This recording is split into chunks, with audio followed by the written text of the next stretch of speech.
Hello everyone, I hope all you are well. मुझे आप पहली बार देख रहे हो, it's my first face time. I am your biology भैया। तो आज हम पढ़ेंगे क्लास 9 का एक छोटा सा टॉपिक शुरू करते हैं। तो इस टॉपिक का नाम है, rather it's not a topic, it's a chapter,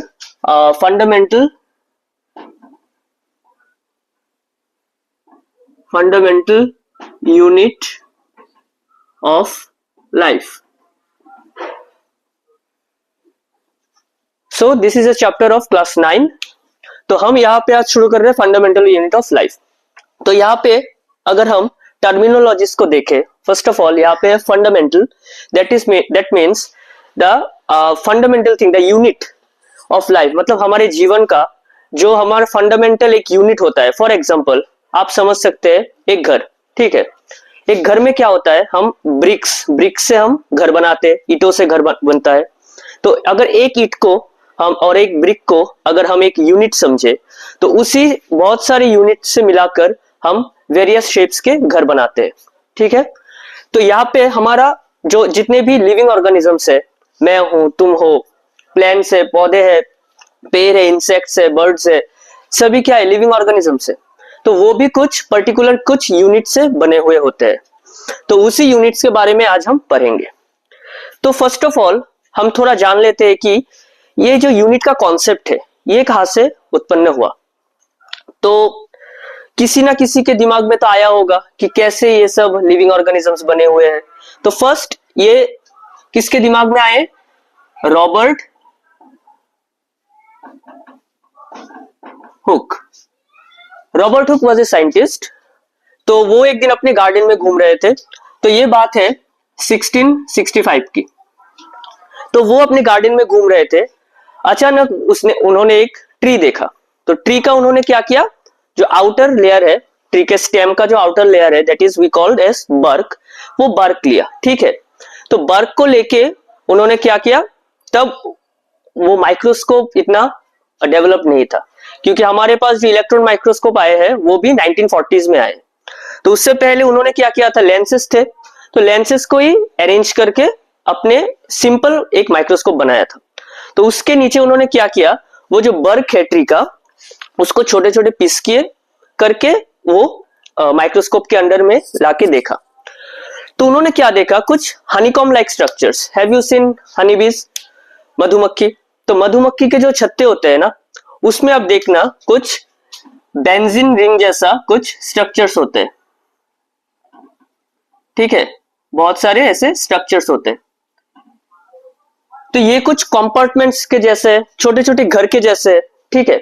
तो इसको उन्होंने उस माइक्रोस्कोप के अंदर देखा। तो इसको देख के उन्होंने क्या कहा, these are like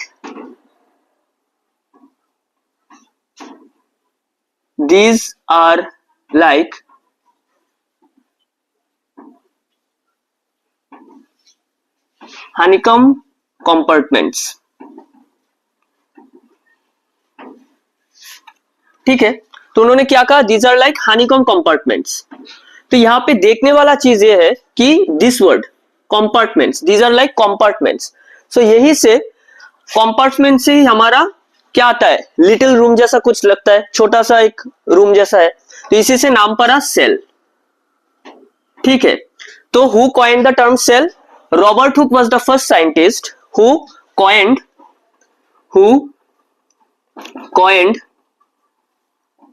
the term cell, ठीक है। तो सेल का जो लैटिन मीनिंग होता है वो होता है क्या, लिटिल रूम, ठीक है।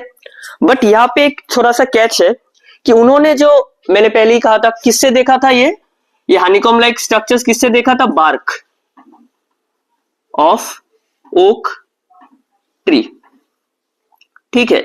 तो बार्क ऑफ ओक ट्री से उन्होंने क्या देखा था, ये सेल देखा था। पर जो बार्क है, हम लोगों को पता है कि आउटर लेयर ऑफ स्टेम जो होता है वो डेड होता है। सो ये जो सेल है ये थे क्या, dead cells, these are all dead cells, ठीक है। तो अभी क्या हुआ, उन्होंने सेल का तो आविष्कार कर लिया था, डिस्कवरी कर लिया था, पर वो थे क्या, डेड सेल्स। इसीलिए इनके ठीक 9 साल बाद आए कौन? Antonie van Leeuwenhoek. ठीक है, इनके सिर्फ 9 साल बाद कौन आए? Antonie van Leeuwenhoek. उन्होंने क्या किया, वो अपने घर पे एक पॉन्ड था उनके घर में एक, ठीक है। तो उस पॉन्ड में उन्होंने पॉन्ड से कुछ सैंपल लिए, कुछ वाटर के सैंपल लिए। तो उस पॉन्ड से उन्होंने कुछ सैंपल लिए ऑफ वाटर। तो वहां पे उनको क्या मिला? उनको मिला एमोइबा। ठीक है, उस सैंपल ऑफ वाटर से उनको क्या मिला? एमोइबा मिला। ठीक है, एमोइबा क्या है? एक यूनिसेलुलर ऑर्गेनिज्म है। अच्छा, तो यहां पे तुम लोग पूछ सकते हो कि यूनिसेलुलर क्या होता है?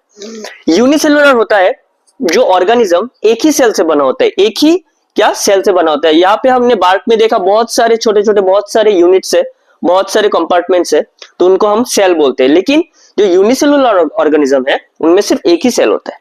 ठीक है, उनके बारे में हम बाद में पढ़ेंगे। तो एमोइबा देखा, तो उस एमोइबा को वो भी क्या है? एक सिंगल सेल है। ठीक है, तो सिंगल सेल को ऑब्वियसली ये एमोइबा ये हिल रहा था, तो ये क्या है? लिविंग। तो इट्स ए लिविंग सेल। तो हमें यहां पे दो चीजों के बारे में पता चला। First of all, Robert Hooke was the first scientist who discovered cell, who coined the term cell, and but he discovered it as a dead cell. ठीक है, और ये जो डेड सेल है इसके बारे में उन्होंने किस में लिखा था? उनका एक बुक था माइक्रोफेगिया और माइक्रोफेजिया एज यू प्रोनाउंसिएट इट। तो उनका एक बुक था माइक्रोफेगिया, उसमें उन्होंने इसके बारे में बताया था कि हमें कुछ मिला है, उसको हम सेल बोलेंगे, बट वो डेड था। तो एंटोनी वैन लीवेनहुक उसके 9 साल बाद ही उन्होंने लिविंग सेल का आविष्कार किया। तो यहाँ पे हमें एक ओवरऑल आइडिया मिला कि सेल का जो कॉन्सेप्ट है वो कहां से उत्पन्न हुआ। तो हम यहां से एक डेफिनेशन लिख सकते हैं कि व्हाट इज सेल। तो असल में सेल चीज क्या है? ठीक है, so question is what is a cell. तो सेल क्या चीज होता है? तो सेल होता है, सेल इज अ और is the smallest simplest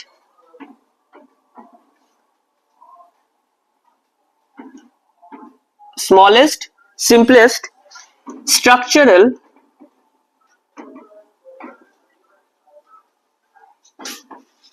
and functional unit of life. So what is a cell?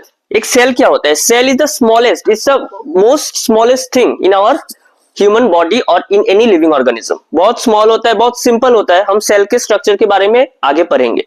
बहुत सिंपल होता है और ये स्ट्रक्चरल होता है, क्योंकि वही घर का एग्जांपल, घर ईंटों से बनता है, तो ईंट भी क्या होता है? बहुत स्मॉल होता है, सिंपलेस्ट होता है। और स्ट्रक्चरल क्यों होता है?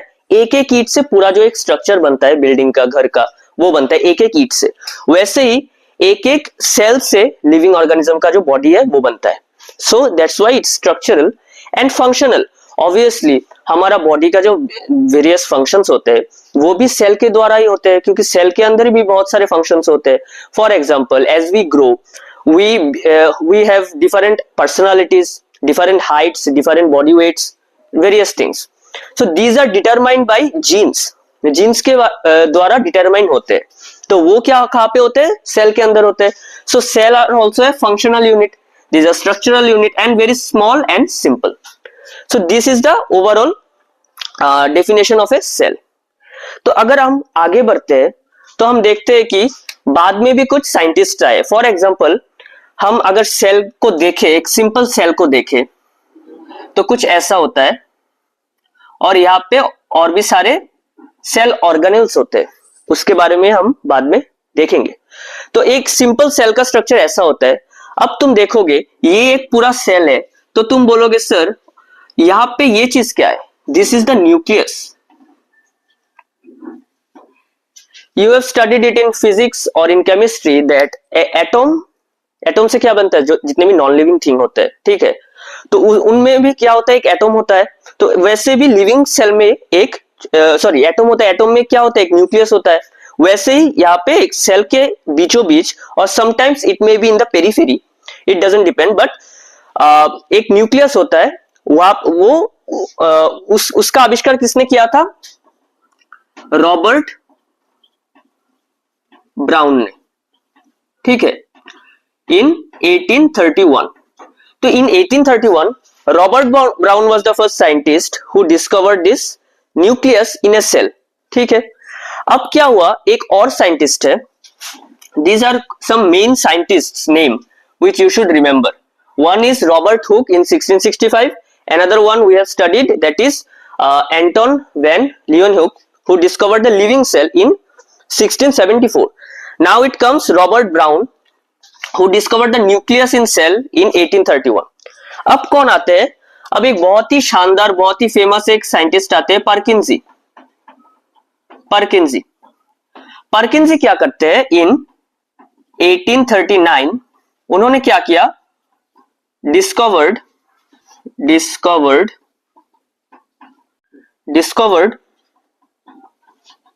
प्रोटोप्लाज्म इन सेल। तो पर्किंजी ने क्या किया, उन्होंने 1839 में प्रोटोप्लाज्म का डिस्कवरी किया, कहां पे, सेल में। मैं एक फिर से एक सेल ड्रॉ करता हूं।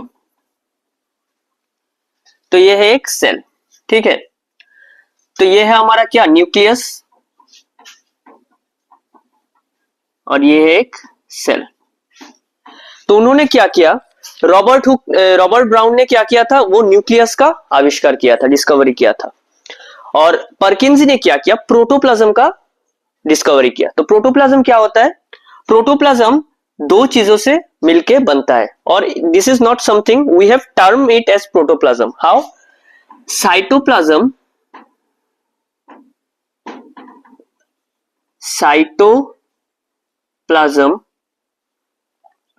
प्लस न्यूक्लियोप्लाज्म, ये दोनों मिलके क्या बनते हैं, प्रोटोप्लाज्म बनता है, ठीक है। तो साइटोप्लाज्म और न्यूक्लियोप्लाज्म बनके प्रोटोप्लाज्म बनता है। तो व्हाट इज साइटोप्लाज्म। अच्छा, यहां से हम एक छोटा सा एक टॉपिक नहीं, एक छोटा टर्म देख लेते हैं, साइटो का मतलब होता है क्या, सेल, ठीक है। तो यहाँ पे एक और टॉपिक, क्या बोलते हैं इसको, टर्म आता है साइटोलॉजी, ठीक है। तो साइटोलॉजी क्या होता है, obviously cyto means cell and cytology means the study of cell, easy. So the branch of biology, obviously we are studying what, biology, I guess biology, right? I think you are not studying physics right now, we are studying biology, okay। तो cytology क्या होता है, the branch of biology that studies, क्या study करता है cytology, cell के बारे में, studies about cell, its structure and its function, okay. तो साइटोलॉजी क्या होता है, साइटोलॉजी एक ब्रांच होता है बायोलॉजी में, उस ब्रांच में हम क्या पढ़ते हैं, that studies about cell and its structure, cell और उसके स्ट्रक्चर के बारे में हम साइटोलॉजी में पढ़ते हैं। तो साइटो क्या होता है, सेल। प्लाज्म क्या होता है, हम रॉबर्ट ब्राउन के बारे में समझ गए, उनको अभी थोड़ा हटा देते, फिर से हिस्ट्री में भेज देते उनको, ठीक है। चलो जी, चलते फिर से हिस्ट्री में, चले जाओ, चलो ये तो गए हिस्ट्री में वापस। तो हम यहां से देखते हैं, तो प्लाज्म क्या होता है, plasm is nothing but a jelly like substance, you can say it fluid something, okay, a fluidy substance, a fluidy or jelly like substance कहां पे मिलता है? ये सेल में मिलता है। Substance found inside a cell. ठीक है, तो साइटो का मतलब पता चल गया सेल, और प्लाज्म मतलब एक फ्लूइडी और जेली लाइक सब्सटेंस कहां पे मिलता है? सेल के अंदर मिलता है। तो साइटोप्लाज्म कहां पे मिलता है? यहां पे मिलता है। कहां पे? ये है हमारा प्लाज्मा मेम्ब्रेन, ये है हमारा प्लाज्मा मेम्ब्रेन, ये है हमारा प्लाज्मा मेम्ब्रेन। और प्लाज्मा मेम्ब्रेन और न्यूक्लियर, ये न्यूक्लियस है, हमको पता है, रॉबर्ट ब्राउन ने बोला था। तो न्यूक्लियस और प्लाज्मा मेम्ब्रेन के बीच में जो जगह है, वहां पे जो एक फ्लूइडी सब्सटेंस होता है, उसको हम क्या बोलते हैं? साइटोप्लाज्म बोलते हैं। ठीक है, और न्यूक्लियर मेम्ब्रेन, ये जो न्यूक्लियर मेम्ब्रेन है और न्यूक्लियस है, ठीक है, वो न्यूक्लियस, और इसको हम न्यूक्लियर मटेरियल भी बोल सकते हैं। ठीक है, यहाँ पे ही हमारा जो जीन्स, आरएनए, डीएनए, वो सब होते हैं, क्रोमोसोम्स। तो ये जो न्यूक्लियर मेम्ब्रेन और न्यूक्लियर मटेरियल के बीच में जो जगह है, वहां पे भी तो कुछ फ्लूइड लाइक सब्सटेंस होगा, तो उसको हम बोलते हैं क्या? न्यूक्लियोप्लाज्म बोलते हैं, क्योंकि न्यूक्लियस से न्यूक्लियो आया, और प्लाज्म को हमको पता ही है। तो ये दोनों चीज मिलके हम जो ओवरऑल जो फ्लूइडी सब्सटेंस होता है एक सेल के अंदर, उसको हम प्रोटोप्लाज्म बोलते हैं। कैसे? साइटो और न्यूक्लियोप्लाज्म मिलके हम प्रोटोप्लाज्म बोलते हैं। इसका आविष्कार किसने किया था? डिस्कवरी परकिंजी ने किया था। अच्छा, यहाँ पे एक फन फैक्ट, परकिंजी हम बाद में भी पढ़ेंगे क्लास 10 में, जब हम हार्ट के बारे में पढ़ेंगे, सर्कुलेशन में पढ़ेंगे। हार्ट के फाइबर्स जो है, हार्ट के जो वॉल्स होते हैं, वेंट्रिकुलर वॉल्स और सेप्टम होते हैं, उसके अंदर कुछ फाइबर्स होते हैं। उनका काम क्या होता है?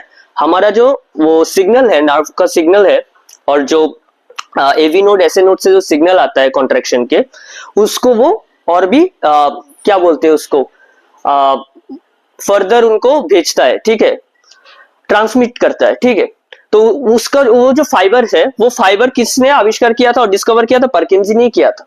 ठीक है, उसके बारे में हम उनको परकिंजी फाइबर्स ही बोलते हैं। ठीक है, उसके बारे में हम क्लास 10 के उस टॉपिक में पढ़ेंगे।